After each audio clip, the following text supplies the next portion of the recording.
Şaşma. Sesin yap.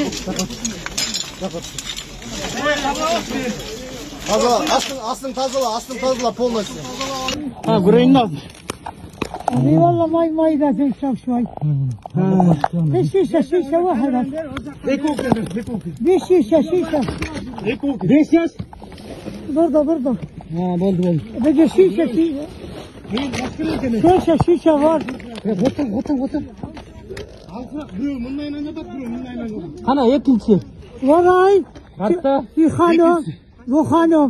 في küçük uç Zenişşam. Muhammed Ali. Yaman.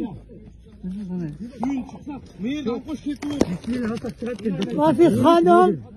Küçük يمكن ما في خسته موت. Tamam abi şimdi bekle. Kollan kalmadı. Başla öyle. İnşallah. Oo, götür.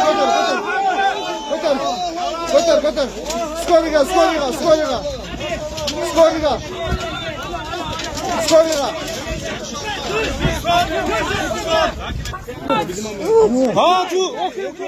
Okey, tamam. Tamam. Devam et abi sen.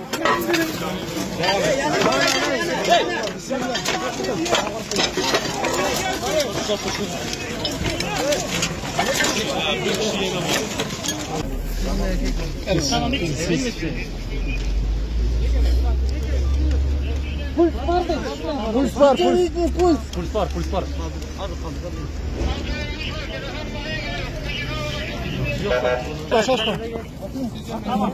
var. Şaşma.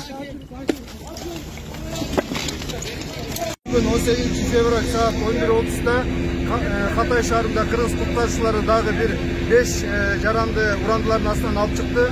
Anın 3'ösü tiriyor, atenesi, anan bir balası tiriyor. Andan başka 2 balası kaza olup kalgan. Ixcham malumatı bayandagan podполковник Жолдошбаев. 3. günündeyiz de gerçekten mucize dediğimiz haberler gelmeye devam ediyor. 296. saat. Şu an Antakya'da 3 kişi kurtarıldı. Bilgileri net alamadım. Çok yeni, çok taze olduğu için isim, sağlık durumları çok net bilgi veremeyeceğim size ama burada 3 kişinin kurtarıldığını söyleyebiliriz. Gerçekten büyük bir mucizeye tanıklık ediyoruz diyelim. Çünkü 13.